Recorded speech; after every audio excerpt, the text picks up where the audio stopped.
Este trabalho da Faculdade de Comunicação da Universidade de Brasília tem como objetivo trazer uma discussão sobre o papel da entrevista como ferramenta jornalística na compreensão dos acontecimentos. Para a pesquisa, foram desenvolvidas as entrevistas de fórmulas estabelecidas, ritual informativa e dialogal, modelos propostos no projeto. Neste vídeo, você vai conferir um pouco sobre as opiniões das próprias entrevistadas nesse processo. Pode começar? Pode começar? Vou começar então a gravar aqui também, tá? Tá bom. Obrigada. Eu vou explicar para a senhora certinho o meu trabalho, tá? Que é justo. Mas eu queria muito poder fazer as minhas 4 perguntinhas antes para não interferir nas respostas da senhora. Eu vou explicar. Tá bom. Acho que tem diversas formas de fazer entrevista, né? Você pode fazer uma entrevista que aparente mais um questionário, então que seja mais fechada. A gente faz muito estudo socioeconômico, por exemplo, na área do serviço social, avaliação socioeconômica, mas você também pode fazer histórias de vida, com roteiros de entrevista mais abertos, né, que deixem aquela conversa fluir, e isso permite um aprofundamento dos sujeitos das pesquisas que a gente tem, que também são sujeitos, muitas vezes coincide, né? Esse sujeito de pesquisa para o serviço social coincide com o sujeito que a gente atende, né? Nas políticas públicas, nas políticas sociais. A minha experiência com entrevistas é que geralmente elas têm mais intervenção. É claro que é um momento que também tem que ser de escuta, muito mais do que de fala do entrevistador, mas eu acho que geralmente ela tem mais pontos de intervenção do entrevistador, para diminuir a ansiedade do entrevistado e para atender mais a expectativa de quem está entrevistando.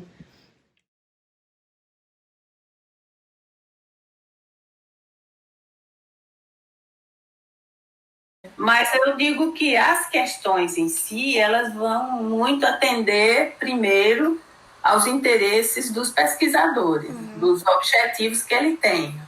Tá? Por exemplo, se fosse eu aproveitaria o tempo para perguntar mais coisas. Mas eu tenho a impressão que, inclusive, essa segunda parte deve fazer parte da sua pesquisa. Então, se analisar por aí, a sua entrevista, ela é, inclusive, primorosa, porque você redimensiona ela de uma maneira tal que você leva o pesquisado a pensar sobre o instrumento. Então, é interessantíssimo isso. Que a gente chama self, que é o si mesmo, esse eu consciente, né, que se explica e vai gerando saúde ou não saúde, né? Aquelas historinhas que a gente conta da gente mesmo, sobre quem a gente é, sobre quem os nossos amigos são, sobre quem a gente não gosta, enfim, a família, né? As coisas do mundo, como funcionam. Então eu falo muito que é uma interpretação de si, do outro e do mundo. Mas antes de terminar, eu queria, com toda a sinceridade da senhora, saber o que a senhora achou da entrevista, assim, das perguntas. Achei ótimo, muito leve, gostei da sua postura, né? Olho no olho, íntimo, perto, né? Não longe, como se fosse uma diretora de cena, que é muito importante, né? Nas narrativas a gente ficar perto, olhar né?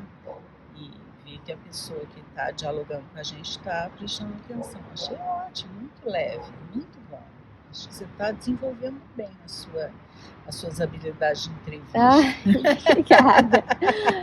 Então, as formas, né, como compreendo a própria atividade de entrevista em si é muito pautada, né, em pressupostos, né, de epistemologia qualitativa e de entender essa entrevista, né, como um diálogo no qual nós participamos, né, que todos que estão envolvidos naquelas entrevistas, e nisso nossas características pessoais fazem parte da entrevista, a forma como a gente constrói, né, as próprias ferramentas de pesquisa fazem parte, nossos objetivos de pesquisa fazem parte.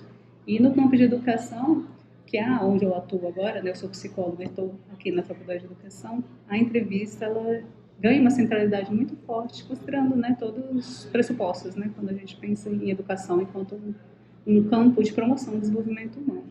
E aí, nesse sentido, as significações são centrais para mim. Então, assim, eu costumo trabalhar, por exemplo, com entrevistas mais fechadas, né, com roteiros estruturados. Eu gosto de trabalhar sempre com formas mais semi-estruturadas para dar espaço, né, para os participantes de pesquisa deles também compartilharem, né, outras significações que muitas vezes a gente não tem pensado.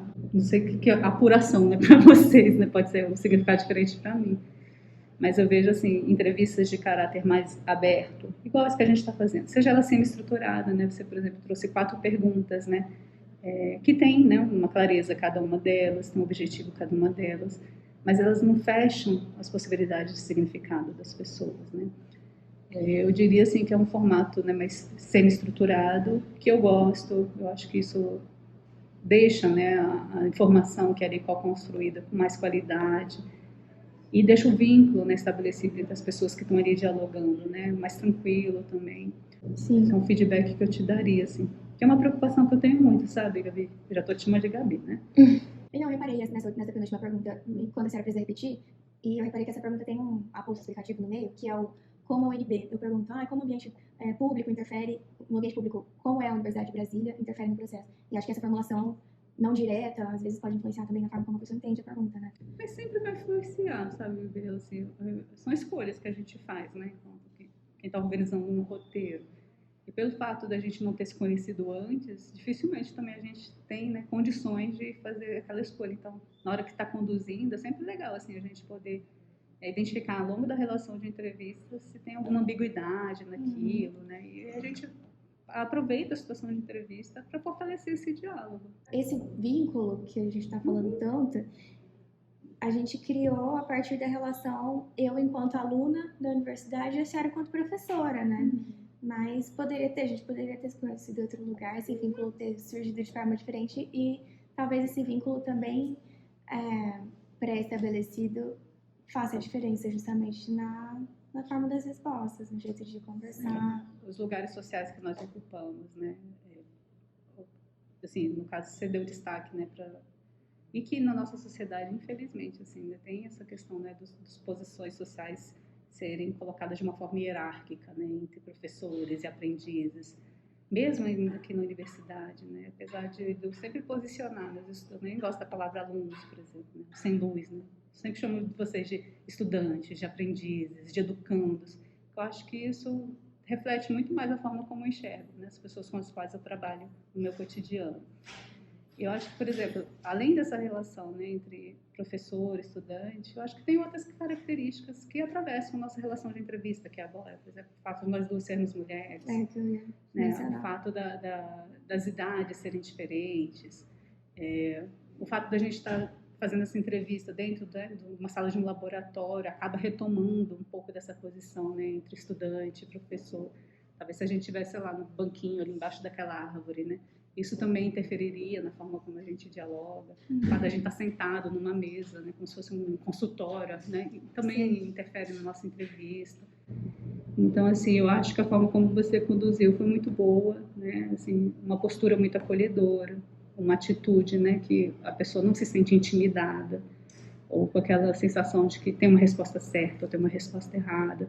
Eu acho que a forma como você construiu a tua entrevista deixa a gente, né, enquanto entrevistado, confortável, né, e sentindo que, ok, né, uma pessoa séria que vai utilizar essas informações que foram ali construídas de uma forma, né, para os objetivos da pesquisa dela. Então, assim, eu acho que foi legal. Então, quando a gente fala da entrevista, a gente fala necessariamente de pesquisas que têm uma parte empírica bem explicitada. Então, ela costuma ser uma das principais ferramentas, um dos principais dispositivos que nós utilizamos para fazer coleta de dados em campo. E eu ouso dizer que talvez o tipo de entrevista que mais tem lugar aqui no serviço social seja a chamada entrevista semi-estruturada, que garante um instrumental assim, um pouco mais flexível, mas que ela tem pelo menos ali um norte, né, previamente elaborado, embora não completamente rígido e fechado. Então, para as pesquisas que costumam ter pesquisa de campo, eu ouso dizer que a entrevista é uma das principais ferramentas, embora isso não aconteça sem problemas, porque muitas vezes a gente faz, principalmente nos níveis iniciais da formação, nos níveis iniciais que eu digo assim, na graduação, à medida em que a gente vai avançando nos níveis de formação, como mestrado e doutorado, a tendência é que o aluno, o estudante, ele passe a ter uma percepção cada vez mais aguçada sobre os limites, mas também das possibilidades da entrevista. Sim. Na graduação, a gente tem uma tendência muito grande ou de superestimar a entrevista, ou mesmo de não conseguir explorar todas as dimensões que a entrevista pode garantir na coleta de dados. Então, mas isso tem a ver também com a percepção sobre, eu não sei se eu posso falar essa expressão, mas no sentido de maturidade intelectual. Então, quanto mais... Talvez de experiência também, né? Quanto mais densa a apropriação teórica, inclusive quanto mais experiência no campo da pesquisa, melhor vai sendo a abordagem, a apropriação de ferramentas como a entrevista. Mas eu queria, antes de terminar, perguntar para a senhora exatamente agora o que a senhora achou desse modelo de entrevista, assim, que eu tentei trazer, assim, para nossa conversa. Se a senhora achou que conseguiu falar tudo que queria, Sim, sabe? Eu gosto. Eu gosto do fato de não ter necessariamente um roteiro impresso ali, porque muitas vezes esse roteiro ele enrijece, endurece a entrevista. E gostei da proposta de que o entrevistador, a entrevistadora não era uma pessoa que não se manifestava em nenhum momento, né?